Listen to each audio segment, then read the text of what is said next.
পিতামাতার সাথে কেমন সৎ আচরণ করতে হবে আল্লাহ তাআলা পরের আয়াতের মধ্যে জানিয়ে দেন, ইম্মা ইয়াবলুগান্না ইনদাকাল কিবারা আহাদুহুমা আও কিলাহুমা ফালা তাকুল লাহুমা উফ ওয়ালা তানহারহুমা ওয়া কুল লাহুমা কওলান কারীমা। জোরে জোরে কোন আল্লাহু আকবার।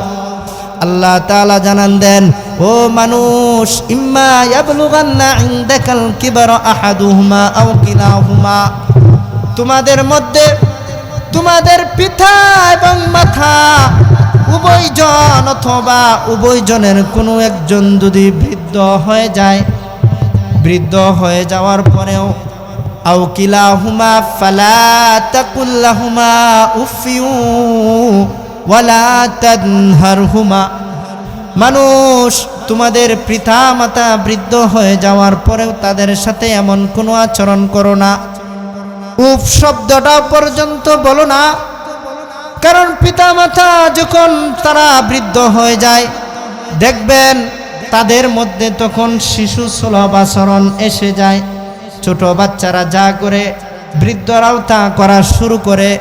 এই জন্য কোনো সন্তান তার কাছে যদি তার মা বাবার ব্যবহার ভালো নাও লাগে, তারপরেও আল্লাহ তাআলা বলতেছেন, ফালা তাকুল লাহুমা উফ, তাদের সাথে তুমি উফ শব্দটাও পর্যন্ত বলিও না। ওয়ালা তানহারহুমা, দ্বিতীয় নির্দেশ আল্লাহ তাআলা বলেন, উফ শব্দটা তো বলবাই না এবং তাদের সাথে কোনো ধমক আচরণও তুমি দিবা না, অর্থাৎ তাদেরকে তুমি ধমকও দিবা না। কি করবা, কি সুরে কথা বলবা আল্লাহ সেটাও জানিয়ে দিয়েছেন। ওয়ালা তানহারহুমা ওয়া কুল লাহুমা কওলান কারীমা। জোরে জোরে কান আল্লাহু আকবার।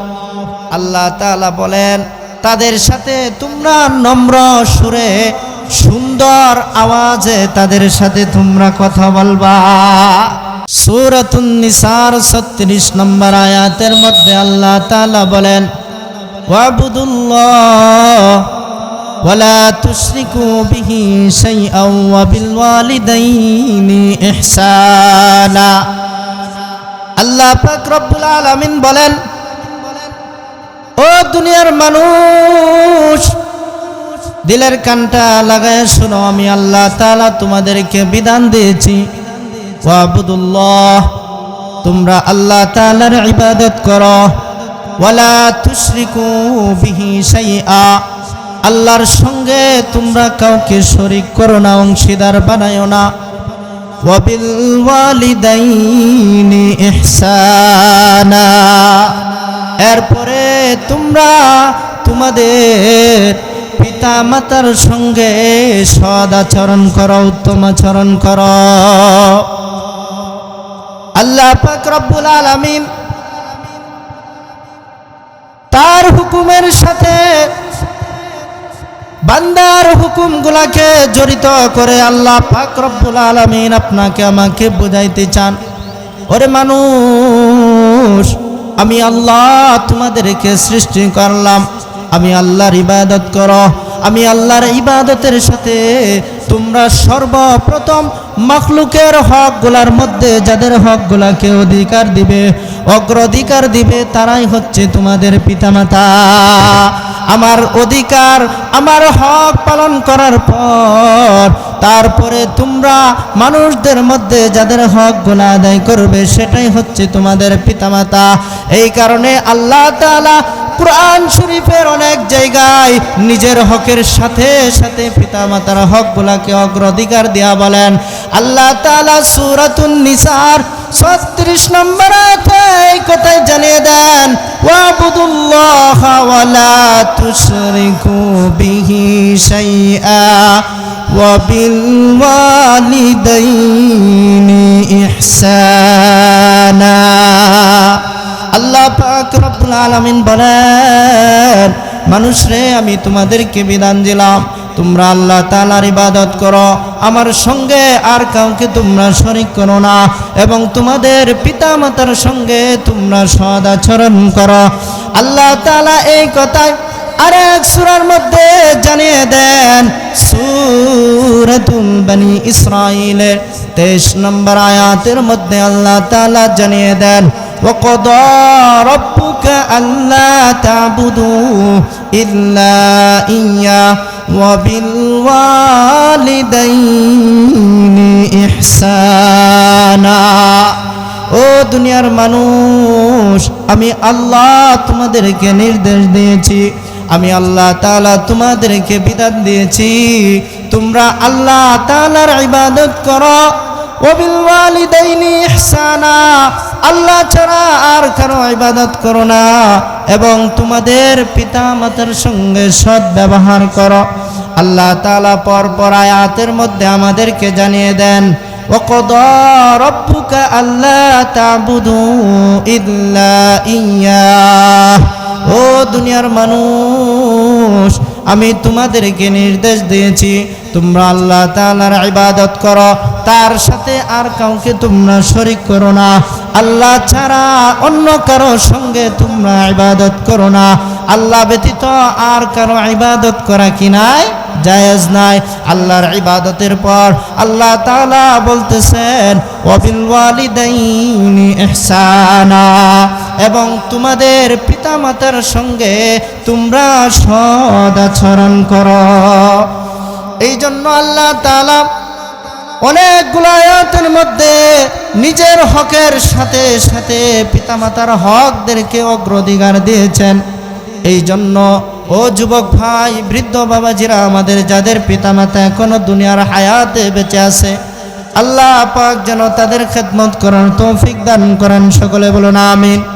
আল্লাহ তাআলা এই কথাই সূরাতুল আহকাফের 15 নম্বর আয়াতের মধ্যে জানান দেন, ওয়াসাইনাল ইনসানা বিওয়ালিদাইহি ইহসানা। ও দুনিয়ার মানুষেরা রে, দিলের কানটা লাগা শুনো, আমি আল্লাহ তোমাদেরকে নির্দেশ দিয়েছি, আমি আল্লাহ তাআলা তোমাদেরকে আদেশ দিয়েছি, তোমরা তোমাদের পিতামাতার সঙ্গে সৎ ব্যবহার করো। কারণ দেখো রে মানুষ, তোমরা এই দুনিয়াতে যার মাধ্যমে আসলা, সেই মা কত কষ্ট করে তোমাদেরকে এই জমিনের মধ্যে আল্লাহ তাআলার মাধ্যমে তোমরা এই জমিনের মধ্যে এসেছো।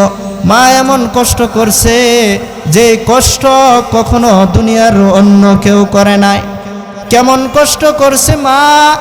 আল্লাহ পাক রব্বুল আলামিন বলেন, হামালাতহু উম্মুহু কুরহা ওয়া ওয়াদাআতহু কুরহা ওয়া হামলুহু ওয়া ফিসালুহু 30 শাহরা। আল্লাহ পাক রব্বুল আলামিন বলেন, মা এমন 3টা কষ্ট দুনিয়ার জমিনের মধ্যে করে। একজন সন্তানের জন্য মা এমন 3টা কষ্ট করে, যে 3টা কষ্ট দুনিয়াতে আর কেউ করে না। 1 নম্বর, আল্লাহ পাক বলেন, হামালাতহু উম্মুহু কুরহা, গর্ভধারণের সন্তান গর্ভধারণের যে কষ্ট, এটা একমাত্র মাই করে। 2 নম্বর, আল্লাহ পাক বলেন, হামালাতহু উম্মুহু কুরহা ওয়া ওয়াদাআতহু কুরহা, এবং সন্তান প্রসবের যে বেদনা, এটা একমাত্র মাই করে, মা ছাড়া আর কেউ করে না। 3 নম্বর, ওয়া হামলুহু ওয়া ফিসালুহু 30 শাহরা। আল্লাহ পাক রব্বুল আলামিন বলতেছেন, এবং সন্তানকে যে 3 মাস পর্যন্ত দুধ পান করানো যে একটা কষ্ট, এটা একমাত্র মাই করে, অন্য কেউ করে না। এই কারণে আল্লাহর নবী হাদিসে পাকের মধ্যে বলেন, সহিহুল বুখারী শরীফের রওয়ায়াত 5971 নম্বর হাদিসের বর্ণনা। আল্লাহর পয়গম্বরের নিকট একজন সাহাবী এসে জিজ্ঞাসা করেন, জাআ রাজুলুন ইলান নবী সাল্লাল্লাহু আলাইহি ওয়াসাল্লাম, একজন সাহাবী আল্লাহর পয়গম্বরের নিকট এসে জিজ্ঞাসা করেন, ইয়া রাসূলুল্লাহ, ইয়া হাবিবাল্লাহ, মান আহাক্কুন নাসি বিহুসনি সাহাবাতি, ওগো আল্লাহর পয়গম্বর, দুনিয়াতে আমার সৎ ব্যবহার পাওয়ার উপযুক্ত ব্যক্তিকে?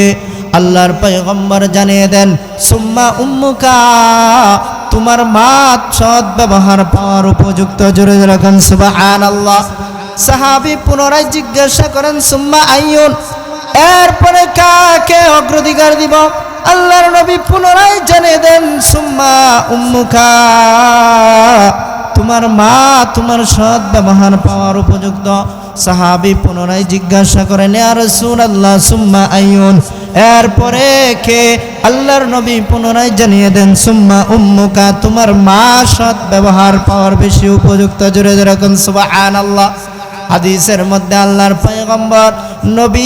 পয়গম্বর জানিয়ে দেন, মা এমন তিনটা কষ্ট করে, যেই তিনটা কষ্ট কখনো দুনিয়ার অন্য কেউ করে না।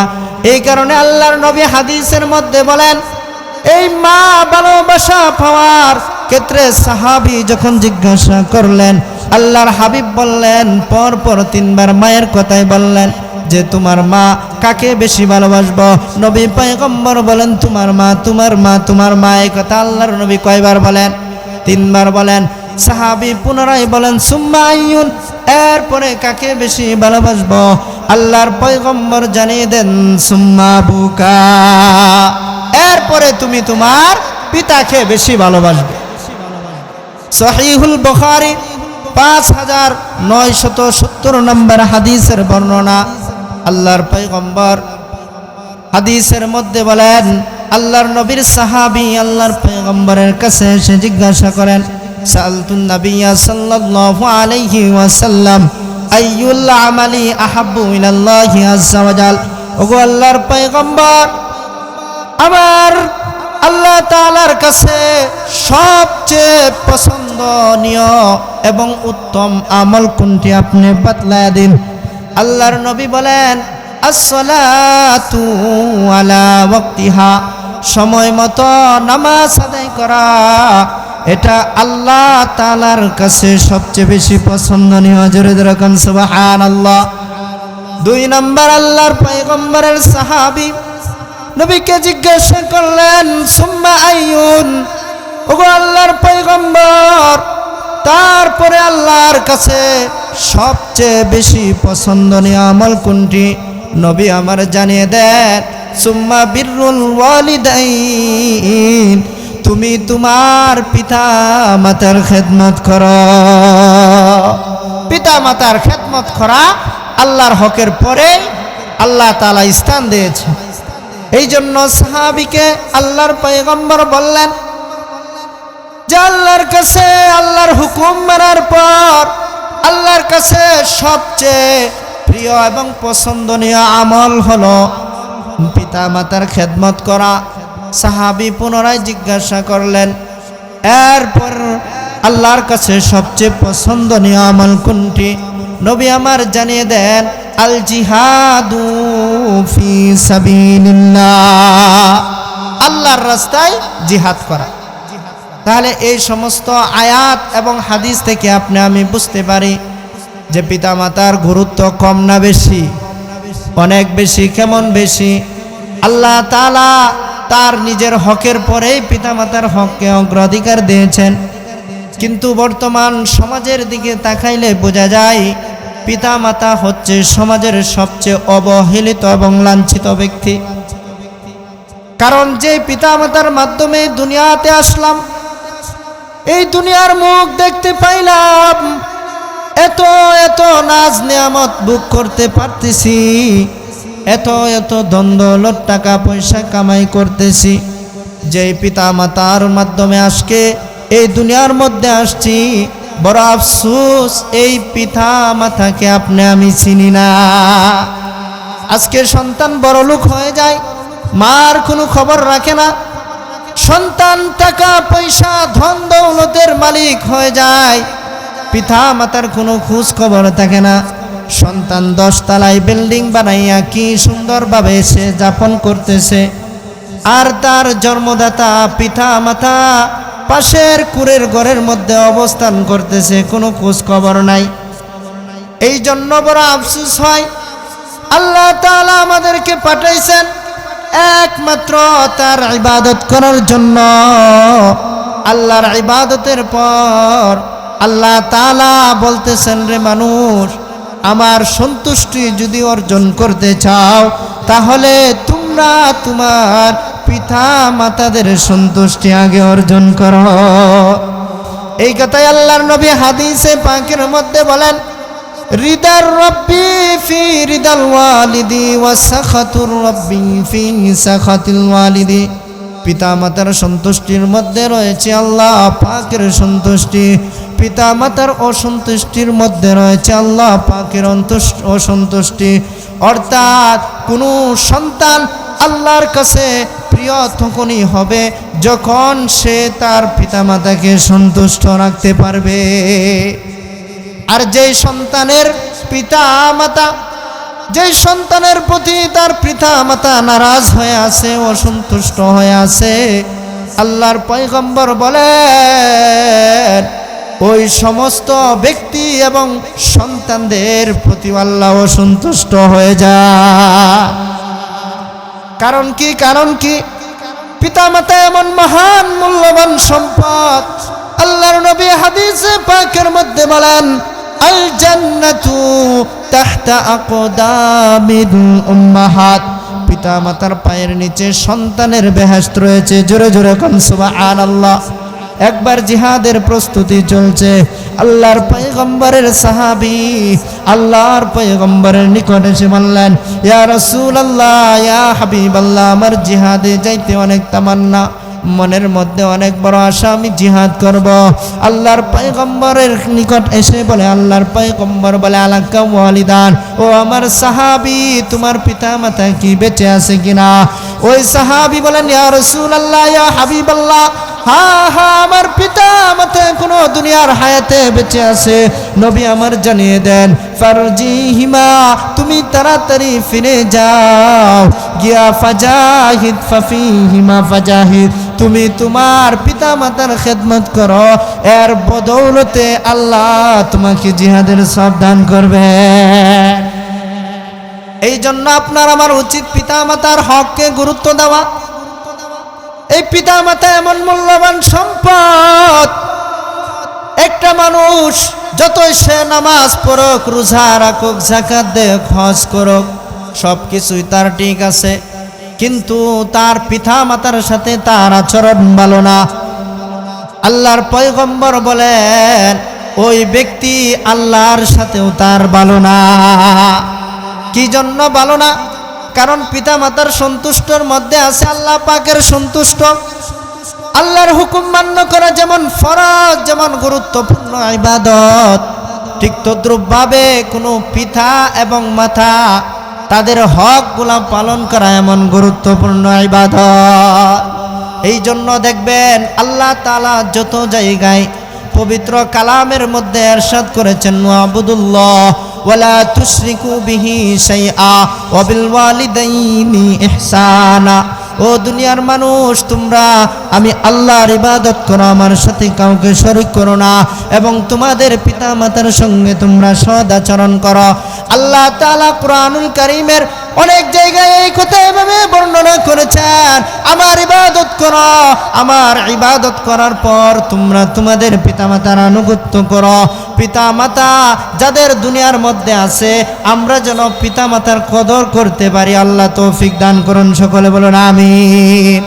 আল্লাহ তাআলা বলেন, মানুষরে আমি তোমাদেরকে দুনিয়াতে সৃষ্টি করেছি, তার অন্যতম মাধ্যম বানাইছি তোমাদের এই পিতা মাতা।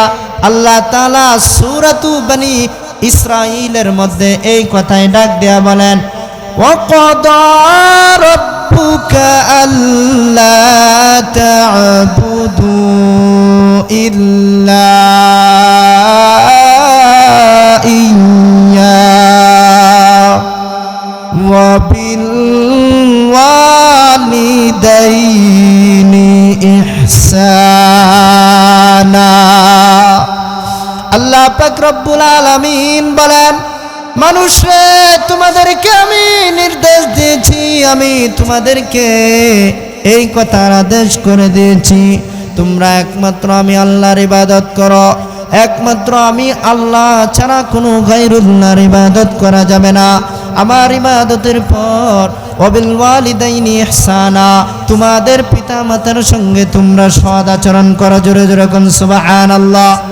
পিতা মাতার সাথে কেমন সৎ আচরণ করতে হবে আল্লাহ তাআলা পরের আয়াতের মধ্যে জানিয়ে দেন, ইম্মা ইয়াবলুগান্না ইনদাকাল কিবারা আহাদুহুমা আও কিলাহুমা ফালা তাকুল লাহুমা উফ ওয়ালা তানহারহুমা ওয়া কুল লাহুমা কওলান কারীমা। জোরে জোরে কোন আল্লাহু আকবার। আল্লাহ তাআলা জানান দেন, ও মানুষ, ইম্মা ইয়াবলুগান্না ইনদাকাল কিবারা আহাদুহুমা আও কিলাহুমা, তোমাদের মধ্যে তোমাদের পিতা এবং মাতা উভয়জন অথবা উভয়জনের কোনো একজন যদি বৃদ্ধ হয়ে যায়, বৃদ্ধ হয়ে যাওয়ার পরেও আও কিলাহুমা ফালা তাকুল লাহুমা উফিউ ওয়ালা তানহারহুমা, মানুষ তোমাদের পিতা মাতা বৃদ্ধ হয়ে যাওয়ার পরেও তাদের সাথে এমন কোনো আচরণ করো না, উফ শব্দটা পর্যন্ত বলো না। কারণ পিতা মাতা যখন তারা বৃদ্ধ হয়ে যায়, দেখবেন তাদের মধ্যে তখন শিশু সুলভ আচরণ এসে যায়। ছোট বাচ্চারা যা করে বৃদ্ধরাও তা করা শুরু করে। এই জন্য কোনো সন্তান তার কাছে যদি তার মা বাবার ব্যবহার ভালো নাও লাগে, তারপরেও আল্লাহ তাআলা বলতেছেন, ফালা তাকুল লাহুমা উফ, তাদের সাথে তুমি উফ শব্দটাও পর্যন্ত বলিও না। ওয়ালা তানহারহুমা, দ্বিতীয় নির্দেশ আল্লাহ তাআলা বলেন, উফ শব্দটা তো বলবাই না, এবং তাদের সাথে কোনো ধমক আচরণও তুমি দিবা না, অর্থাৎ তাদেরকে তুমি ধমকও দিবা না। কি করবা, কি সুরে কথা বলবা আল্লাহ সেটাও জানিয়ে দিয়েছেন। ওয়ালা তানহারহুমা ওয়া কুল লাহুমা কওলান কারীমা। জোরে জোরে কান আল্লাহু আকবার। আল্লাহ তাআলা বলেন, তাদের সাথে তোমরা নম্র সুরে সুন্দর আওয়াজে তাদের সাথে তোমরা কথা বলবা। আল্লাহর বিধান যে যাদের পিতামাতা আছে তাদের সাথে সুন্দর আচরণ, উত্তম আচরণ করো। কিন্তু বড় আফসোস, আজকের যে পিতা মাতার মাধ্যমে দুনিয়াতে আসলাম, সেই পিতামাতা আজকে বৃদ্ধ হয়ে যায়, সেই পিতামাতাকে সন্তানরা দেখে না। জোরে জোরে কোন কথা ঠিক না বেটি? এই জন্য পিতামাতার অসন্তুষ্ট ও সন্তানরা, শুনে রাখো, পিতামাতার অসন্তুষ্ট জেনে রাখো, আল্লাহ তাআলা তোমার উপর অসন্তুষ্ট হয়ে গেছেন। জোরে জোরে কোন নাউজুবিল্লাহ। এই জন্য পিতামাতার সন্তুষ্ট অর্জন করতে হবে। শাহ মুজাদ্দিদ মিল্লাত আশরাফ আলী তানভী রহমাতুল্লাহি আলাইহি বলেন, যেই ব্যক্তি তার পিতা মাতার খেদমত করবে, আল্লাহ তাআলা তাকে দুনিয়াতেই 5টি পুরস্কার দান করবেন। জোরে জোরে কোন সুবহানাল্লাহ। 1 নাম্বার, আল্লামা শাহ আশরাফ আলী তানভী রহমাতুল্লাহি আলাইহি বলেন, যেই ব্যক্তি পিতা মাতার খেদমত করবে গো, আল্লাহ তাআলা তাকে সর্বপ্রথম পুরস্কার দুনিয়ার মধ্যে দিবেন, তার হায়াত বৃদ্ধি করে দিবেন। জোরে জোরে কোন সুবহানাল্লাহ। কারণ একজন সন্তান যখন মায়ের গর্ভ থেকে জন্মগ্রহণ করে, জন্মগ্রহণ করার পর স্বজনরা যখন সন্তানকে দেখতে যায়, উপহার নিয়ে যায়, তখন মা কিন্তু তার স্বজনদেরকে বলে, ও স্বজনেরা, উপহার দেওয়ার কোনো প্রয়োজন নাই, শুধু দোয়া করুন আল্লাহ যেন আমার সন্তানকে নেক হায়াত দান করে। জোরে জোরে কোন কথা ঠিক না বেঠিক? হাদিসের মধ্যে আসছে তিন ব্যক্তির দোয়া আল্লাহ কোনো সময় ফেরত দেয় না। এক নাম্বার হচ্ছে ওই মুসাফির, যেই মুসাফির সফররত অবস্থায় থেকে আল্লাহর কাছে দোয়া করে, আল্লাহ সরাসরি তার দোয়া কবুল করেন। দুই নম্বর মাজলুমের দোয়া আল্লাহ তাআলা কবুল করেন। তিন নম্বর ওই মা এবং বাবার দোয়া আল্লাহ কবুল করেন, যেই মা এবং বাবা সন্তুষ্ট হয়ে তার সন্তানের প্রতি দোয়া করে, সেই দোয়া আল্লাহ তাআলা কখনো ফেরত দেন না। এই জন্য আল্লাহর নবী হাদিসের মধ্যে বলেন, পিতামাতার সন্তুষ্টির মধ্যে মা বাবার সন্তুষ্টি নিহিত, পিতামাতার অসন্তুষ্টির মধ্যে আল্লাহ তাআলার অসন্তুষ্টি নিহিত। এই জন্য আপনার আমার উচিত পিতামাতা যাদের আছে তাদের খেদমত করা। এই কারণে মুজাদ্দিদে মিল্লাত শাহ আশরাফ আলী থানভী রহমাতুল্লাহি আলাইহি বলেন, দ্বিতীয় নম্বর পুরস্কার, যে ব্যক্তি পিতা মাতার খেদমত করবে গো, আল্লাহ তাআলা তাকে সকল প্রকার বিপদ, বড় বড় বালা মুসিবত গুলা থেকে হেফাজত করবেন। জোরে জোরে কোন সুবহানাল্লাহ। কারণ সন্তান যখন সে তার কাজের জন্য গাড়ি নিয়ে বের হয়, রিক্সা নিয়ে বের হয়, তার কর্মের মধ্যে বের হয়, মা বাবা দোয়া করে, ওগো আল্লাহ আমার এই সন্তানকে তুমি সুস্থভাবে আবার বাড়িতে ফিরায় আনো, করে কি করে না? এই মা বাবার দোয়ার বদৌলতে আল্লাহ সন্তানকে বালা মুসিবত থেকে হেফাজত করেন। তিন নম্বর, শাহ মুজাদ্দিদ আশরাফ আলী থানভী রহমাতুল্লাহি আলাইহি বলেন, পিতামাতার খেদমত যারা করে গো, আল্লাহ তাআলা তাদের সম্মান গুলাকে বুলন্দ করে দেন। জোরে জোরে কোন সুবহানাল্লাহ। আজকে যে আল্লাহ তাআলা এই চেয়ারের মধ্যে আমাকে বসাইছে, এটা আমার পিতামাতার দোয়ার বদৌলতে হয়েছে কিনা বলেন? আল্লাহ তাআলা বড় বড় চেয়ারের মধ্যে যাদেরকে বসায়, এটা পিতামাতার অবশ্যই গিয়া দেখবেন তাদের পিতামাতার দোয়া তাদের সন্তানের প্রতি আছে। এর কারণেই মুজাদ্দিদে শাহ আল্লামা আশরাফ আলী থানভী রহমাতুল্লাহি আলাইহি বলেন, পিতামাতার খেদমত যারা করবে গো, তিন নম্বর পুরস্কার আল্লাহ তাদেরকে দুনিয়াতেই দিবেন, তাদের মর্যাদা বৃদ্ধি করে দিবেন। চার নম্বর তিনি বলেন, পিতা মাতার খেদমত যারা করবে গো, আল্লাহ তাআলা তাদেরকে খানায়ে কাবা জিয়ারত করার তৌফিক দান করবে।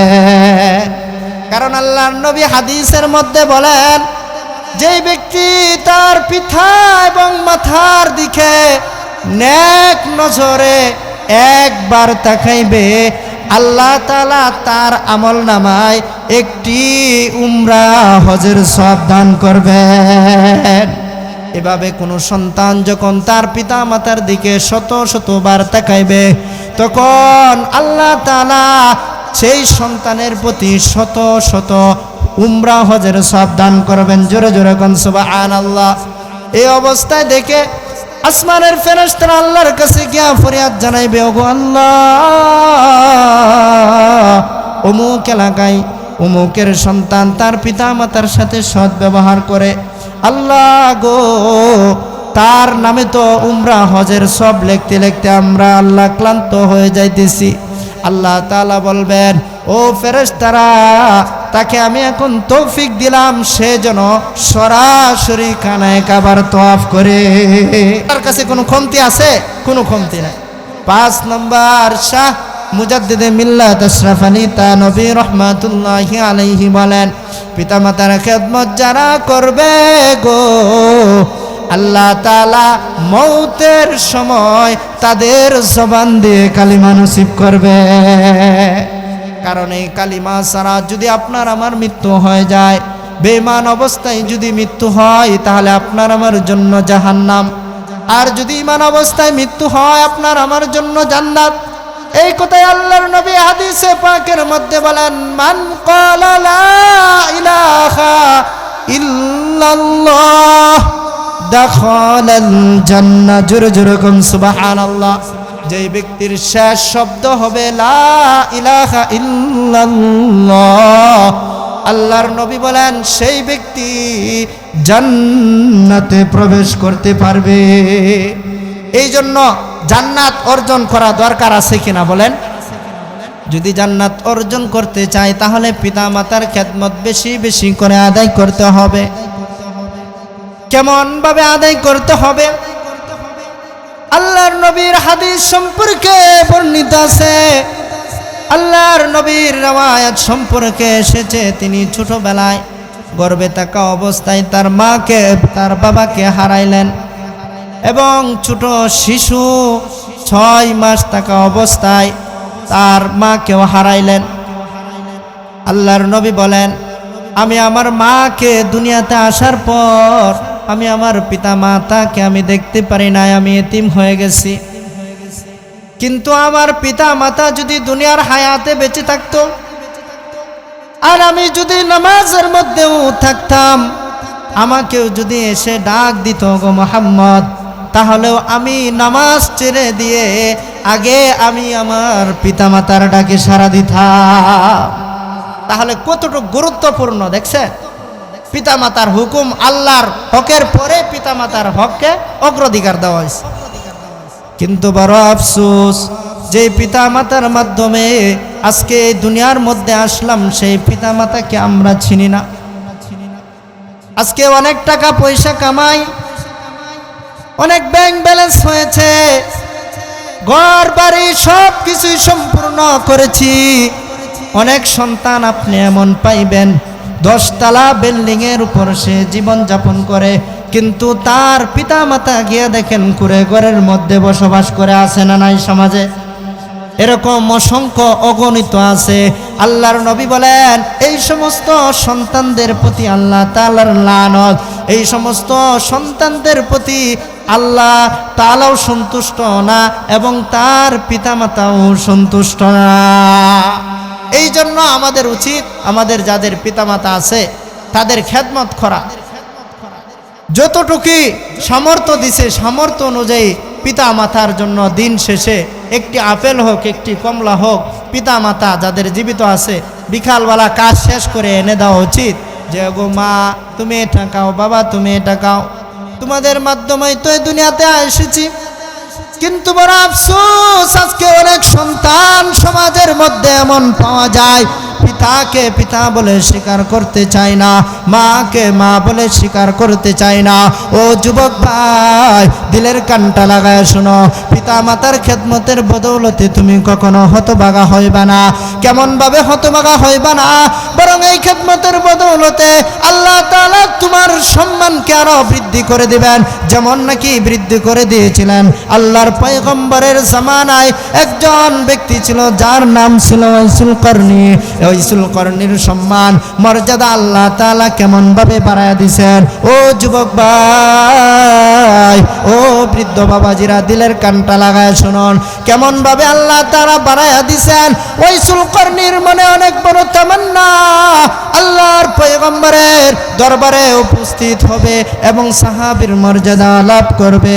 অথচ একজন সাহাবীর মর্যাদা দুনিয়ার সমস্ত মানুষকে যদি এক পাল্লায় রাখা হয়, আরেকজন সাহাবীকে যদি আরেক পাল্লায় রাখা হয়, তাহলে সাহাবীর মর্যাদাই ভালো, সাহাবীর মর্যাদাই ভারী হবে। কারণ সাহাবীদের ব্যাপারে আল্লাহ তাআলা জানিয়ে দেন রাদিয়াল্লাহু আনহুম ওয়া রাদু আন, আল্লাহ তাআলা নিজেও সন্তুষ্ট হয়ে গেছেন, সাহাবীরাও সন্তুষ্ট। জোরে জোরে কোন সুবহানাল্লাহ। এই কারণে ওয়াইসুল করনির মনে অনেক বড় তামান্না, ও আল্লাহর পয়গম্বর আল্লাহর নবীর নিকট চিঠি লিখে পাঠাইয়া দেন। ও আল্লাহর পয়গম্বর, আমার মনের মধ্যে অনেক বড় তামান্না, ওগো আমার মনের মধ্যে তামান্না, আমি যেন আপনার সান্নিধ্য লাভ করে সাহাবীর মর্যাদা অর্জন করতে চাই, কিন্তু মনের মধ্যে অনেক বড় ব্যথা। আমার মা এখনো ঘরের মধ্যে জীবিত আছে, আমার মার খেদমতের প্রয়োজন হয়। ওগো আল্লাহর পয়গম্বর, আপনি আমাকে একটু বলুন এই মুহূর্তে আমার কি করণীয়? আল্লাহর পয়গম্বর চিঠির মধ্যে উত্তর দিয়ে দেন, ওগো ওয়াইসুল করনি, তোমার আসার প্রয়োজন নাই, তুমি তোমার মায়ের খেদমত করো, তোমার মায়ের খেদমতের বদৌলতে আল্লাহ তোমাকে সাহাবীর মর্যাদা দান করবেন। কেমন মর্যাদা দান করেছেন? আল্লাহর নবীর মরজে মওতের সময় ওফাতের পূর্বে আল্লাহর পয়গম্বর সাহাবীদেরকে বলে যায়, উমর ফারুক রাদিয়াল্লাহু তাআলা আনহু সহ বড় বড় খলিফাদেরকে বলে যায়, ওগো ওমর ফারুক, এমন থেকে একটি লোক আসবে, সেই লোকের আকৃতি হবে এমন এমন, তার নাম হবে ওয়াইসুল করনি, তার কাছে গিয়ে তুমি দোয়া চাইবে, কারণ সে যা দোয়া করবে আল্লাহ তার দোয়া সরাসরি কবুল করবেন। জোরে জোরে কোন সুবহানাল্লাহ। তখন উমরে ফারুক রাদিয়াল্লাহু তাআলা আনহু সে বারবার লক্ষ্য করতে থাকে এমন থেকে কোন কাফেলা আসে। তখন একদা পেয়ে যায় ওয়াইসুল করনির আকার আকৃতি আল্লাহর রাসূলের বলে দেওয়া বর্ণনার মতে সে যখন সাক্ষাৎ হয়ে যায় ওয়াইসুল করনির সাথে, ওয়াইসুল করনিকে জড়ায় ধরে বলে, ওগো ওয়াইস, তুমি আমাদের জন্য দোয়া করো, তোমার দোয়া নাকি সরাসরি আল্লাহর দরবারে কবুল। জোরে জোরে কান সুবহানাল্লাহ। ওয়াইসুল করনি বলেন, ওগো ওমর ফারুক, আপনি হলেন 4 খলিফার সর্বপ্রথম, আপনি হলেন 4 খলিফার বড় বড় সর্দার, আপনি হলেন ওমর ইবনুল ফারুক, আপনি হলেন বড় খলিফা, আপনার দোয়া তো আরো বেশি আল্লাহর দরবারে কবুল হয়। ওমর ফারুক বলেন, ওগো তুমি এমন কাজ করেছো, মায়ের খেদমতের বদৌলতে আল্লাহ তোমাকে এমন সম্মান দিয়েছে, তুমি যা দোয়া করো আল্লাহ সেটা ফেরত দেয় না। এরকম ভাবে অনেক সাহাবীদের রওয়ায়াত পাওয়া যায় যাদের কোরআনের তেলাওয়াত আল্লাহর নবী নিজে বলেন আমি তাদের তেলাওয়াতগুলা জান্নাতের মধ্যে শ্রবণ করি। জোরে জোরে কোন সুবহানাল্লাহ।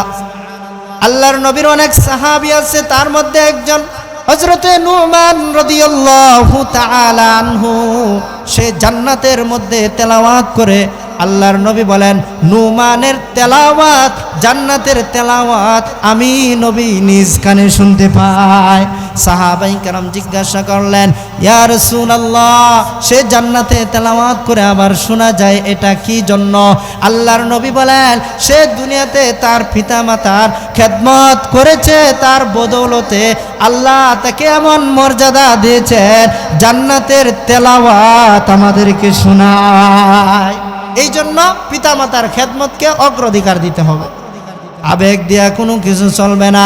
আল্লাহর পয়গম্বরের অনেক সাহাবী আছে, আল্লাহর নবীর কাছে এসে বলে, যা রাজুলুন মিনান নবী সাল্লাল্লাহু আলাইহি ওয়াসাল্লাম উজাহিদু, আল্লাহর পয়গম্বরের নিকট একজন ব্যক্তি এসে বললেন, ওগো আল্লাহর পয়গম্বর, আমি জিহাদ করতে চাই, আমার জিহাদের বড় তাবাদনা। আল্লাহর পয়গম্বর বলেন, নালাকা আবওয়াল, ও সাহাবী, তোমার পিতা মাতা কি এখনো জীবিত আছে কিনা? সাহাবী বলেন, ক্বালা নাম। আল্লাহর পয়গম্বর বলেন, ফাফিহিমা ফাজাহিদ, তুমি ফিরে চলে তাদের খেদমত করো, এটাই তোমার জন্য জিহাদ। আল্লাহর নবীর আরেক সাহাবী আল্লাহর নবীর কাছে এসে বলেন, ও আল্লাহর পয়গম্বর, আমি হিজরত করে এসেছি এবং এই ব্যাপারে আমি আপনার কাছে পরামর্শ চাইতেছি গো আল্লাহর পয়গম্বর, আমার মনে অনেক বড় তামান্না, আমি জিহাদ করব। আল্লাহর নবী বলেন, আলাকা আবওয়াইহি, তোমার পিতামাতা কি বেঁচে আছে কিনা? হালমিন উম্মিন, তোমার মা কি এখনো বেঁচে আছে কিনা? ওই সাহাবী বলেন, ক্বালা নাম ইয়া রাসূলুল্লাহ, ইয়া হাবিবাল্লাহ, হ্যাঁ, আমার মা এখনো দুনিয়ার হায়াতের মধ্যে বেঁচে আছে। আল্লাহর পয়গম্বর বলেন, যাও যাও, দৌড়ায়া যাও, তুমি তোমার মায়ের খেদমত করো, এর বদৌলতে আল্লাহ তোমাকে জিহাদের মর্যাদা দান করবেন। এই জন্য দুনিয়াবি সমস্ত কাজ থেকে ফারেক করে পিতামাতার খেদমতে ডাকে সাড়া দিতে হবে কিনা বলেন? আজকে আমি আপনার আমার সন্তান এমন হয়ে গেছে, মা বাবা যদি বলে, সন্তান তুমি এই দিকে চলো, বাবা এই দিকে চলো, মা তুমি এই দিকে চলো, সন্তান বলে না, গার উল্টায় নাই, সে আরেক দিকে গার ফেরায় সে চলে। চলে কি চলে না? ও সন্তান, আজকের এই মাহফিল থেকে আমি তোমাদেরকে বলে যাই, আল্লাহর সন্তুষ্টি যদি অর্জন করতে চাও, তাহলে পিতা মাতার সন্তুষ্টি ছাড়া কোনো বিকল্প নাই। কারণ পিতা মাতাকে সন্তুষ্টি করার মাধ্যমে আল্লাহ পাকের সন্তুষ্টি মিলবে। জোরে জোরে কোন সুবহানাল্লাহ। আল্লাহর পয়গম্বরের আরেক সাহাবী আল্লাহর নবীর কাছে এসে বলেন, ইয়া রাসূলুল্লাহ, ইয়া হাবিবাল্লাহ, আমি হিজরত করতে চাই, আমার হিজরত করার প্রয়োজন, কিন্তু আমার মা এখনো দুনিয়ার হায়াতে বেঁচে আছে। আমি কি করতে পারি? আল্লাহর নবী বলেন, ও আমার সাহাবী, তুমি তোমার মায়ের খেদমত করো, কারণ ফাইনাল জান্নাতা ইনদা রিজলিহা, জোরে যখন সুবহানাল্লাহ, কারণ তোমার মায়ের পায়ের নিচেই রয়েছে তোমার জান্নাত। সুতরাং তুমি তোমার মায়ের খেদমত করো, তোমার মায়ের খেদমতের বদৌলতে আল্লাহ তাআলা তোমাকে জান্নাত দান করবেন। এই জন্য মায়ের খেদমত করলে, বাবার খেদমত করলে জান্নাত দিবে কে? কার ওয়াদা? আল্লাহর ওয়াদা।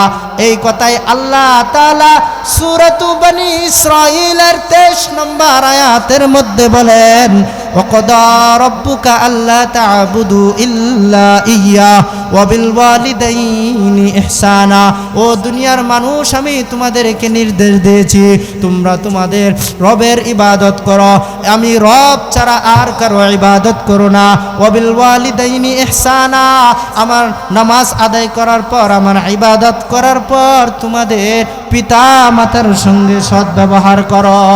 ইম্মা ইয়াবলুগান্না ইনদাকাল কিবারা আহাদুহুমা আও কিলাহুমা ফালা তাকুল লাহুমা উফফিন ওয়ালা তানহারহুমা ওয়া কুল লাহুমা কাওলান কারীমা।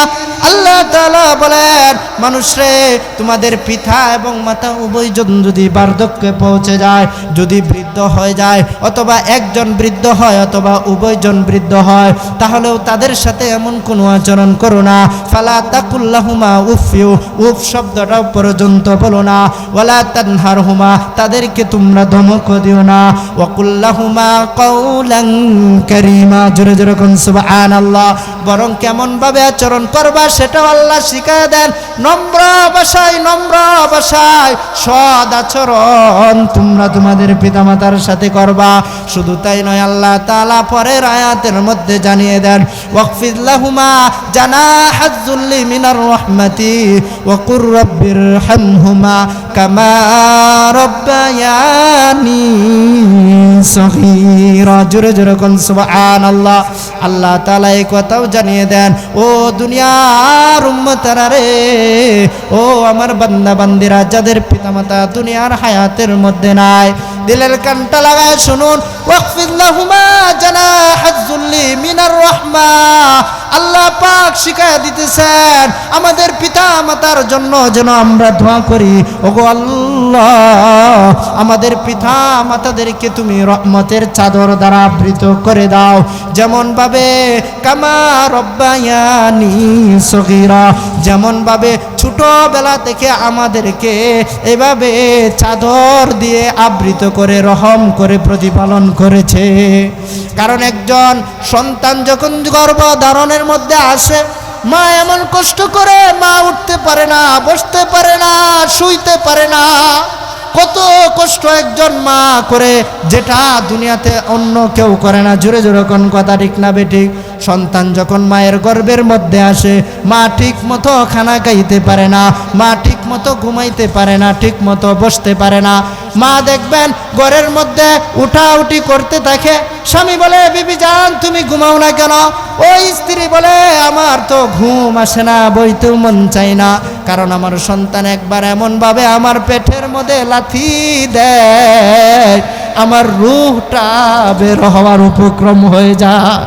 এত কষ্ট করে মা যখন প্রসব করে, সন্তান প্রসবের যে বেদনা, যে কষ্ট, এটা একমাত্র মাই করে। এই কারণে আল্লাহ তাআলা বলেন, ওরে মানুষ, যেই মায়ের মাধ্যমে তোমরা দুনিয়ার মধ্যে আসলা, সেই মাকে একটু খেয়াল রাখো, সেই মাকে একটু চিন্তা করো, সেই মায়ের আনুগত্য করো, সেই মায়ের খেদমত করো। এর বদৌলতে আমি আল্লাহ তোমাদের জন্য জান্নাত রেখেছি। মা এমন কষ্ট করে, তারপরে দেখেন শুধু তাই নয়, সন্তান প্রসবের পর সন্তানরে দুধ পান করানোর যে একটা বিষয়, কোনো বাবা আজ পর্যন্ত কোনো টেনশন নাই। সন্তানকে অনবরত মা আড়াইটি বছর 30টি মাস অনবরত সন্তানকে দুধ পান করাই যা, এর মধ্যে কোনো কষ্টবোধ তার হয় না। আজকের সন্তান অসুস্থ, মা পেরেশান, সন্তান প্রসাব করে দেয়, মা পেরেশান। এই শীতের দিন দেখবেন অনেক সন্তান আছে যারা নাকি বিছানার মধ্যে প্রসাব করে দেয়, কিন্তু আপনি আমি যারা বাবা আছি কি সুন্দর ঘুমাই, কিন্তু মা দেখবেন একটু পরে পরে সন্তানের কাপড়টাকে পাল্টায় দিতেছে কি দিতেছে না? এত কষ্ট করে। ও যুবক ভাই, তোমাদের দুটি পায়ে হাত রেখে বলে যায়, এই যে মা তোমাকে আমাকে এত কষ্ট করে গর্ভ ধারণ করে এই মায়ের মাধ্যমে দুনিয়াতে আসলাম, যাদের পিতামাতা আছে আমরা যেন তাদের গুরুত্ব বুঝে খেদমত করতে পারি। সকলে বলুন আমিন। ও যুবক ভাই, দিলের কানটা লাগা শোনো, তোমাদেরকে দুইটা কথা বলে যায় যে মায়ের মাধ্যমে আজকে আমরা দুনিয়ার মধ্যে আসছি, সেই মাকে তোমরা বলে যাও না। যেই মা এত কষ্ট করে, কষ্টকে নিজের মনের মধ্যে কখনো কষ্ট করে নেয় নাই, নিজের ভিতরে কখনো কষ্ট অনুবাদিত হয় নাই, তিনি এটাকে কষ্টই মনে করেন না, সেই মাকে তোমরা গালি দিও না, ধমক দিও না, বরং তাদের সাথে নম্র সুরে আচরণ করবা। জোরে জোরে কোন সুবহানাল্লাহ। যেই ব্যক্তি এই মাকে কষ্ট দিবে, বাবাকে কষ্ট দিবে, বাবার কষ্টও কিন্তু কম না। দেখেন ঈদের দিন আসলে বাবা সন্তানের জন্য নতুন নতুন কাপড় নিয়ে আসে কিনা, কিন্তু আজকে মা বাবার খেদমত তারাই বুঝবে যাদের মা এবং বাবা এই দুনিয়ার হায়াতের মধ্যে নাই। কত ঈদের পর ঈদ চলে যায়, নতুন একটা জামা আসে না, নতুন একটা কাপড় আসে না। কত ঈদের পর ঈদের যায়, কত আনন্দের পর আনন্দ এসে আর যায়।